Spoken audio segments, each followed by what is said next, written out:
Hi friends, welcome to our channel study and facts by Harshit. ఈరోజు నేను ఒక కథ చెప్పబోతున్నాను. కథ పేరు 3 చేపలు. ఈ 3 చేపలు గురించి ఈ అందమైన కథ జాబితా నుండి చుట్టుముట్టడం. ఈ కథ మీ అందరికీ తెలిసినప్పటికీ మరోసారి ఈ కథ మీ బిడ్డకు సమస్యను ఎదుర్కొన్నప్పుడు ఎలా తెలివిగా ఉండాలో నేర్పడం మరియు అవసరమైన ఇతరులకు సహాయం చేయడం మర్చిపోవద్దు అని నేర్పడం. ఒక చెరువులో 3 చేపలు నివసిస్తున్నాయి. వారు స్నేహితులు మరియు ఏ పనైనా ఆచరణాత్మకంగా అంతా కలిసి చేస్తారు. ఒకరోజు ఒక మత్స్యకారుడు చెరువుకు వచ్చి చేపలను చూసి ఆనందించాడు. అతడు వల వేసి మరియు వాటిని పట్టుకోవడానికి ప్రణాళికలు రూపొందించాడు.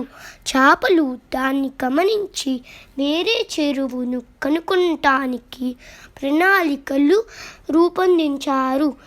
చేపలు ఒకరు అంగీకరించారు, మరో ఒకటి చెరువు ఇల్లని దానిని ఖాళీ చేయకూడదని చెప్పింది. 3వ చేప ఇంకా చెరువులో ఎటువంటి ప్రమాదం జరగలేదని చెప్పింది. ఈ చెరువుని వదిలి వెళ్ళే ఆలోచన నాకు కనిపించడం లేదు. ఇది పిరికితనం అని నేను అనుకుంటున్నాను. మొదటి 2 చేపలు తమ స్నేహితుడిని ఒప్పించలేకపోయాయి. అందువల్ల వారు విడిపోవాలని నిర్ణయించుకున్నారు. మరుసటి రోజు మత్స్యకారుడు అతని వల వేసినప్పుడు మొదటి 2 చేపలు తప్పించుకున్నాయి. అయితే 3వది పట్టుబడింది. అతను సమస్యను గుర్తించి చర్య తీసుకోలేకపోయాడు మరియు ఇప్పుడు ప్రమాదాన్ని నిర్లక్ష్యం చేసిన ధరను చెల్లిస్తున్నాడు.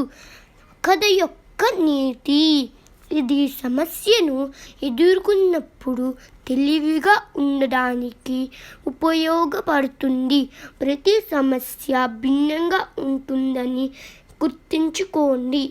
అందువల్ల వేరే పరిష్కారం ఉంటుంది. అందరికీ ధన్యవాదములు.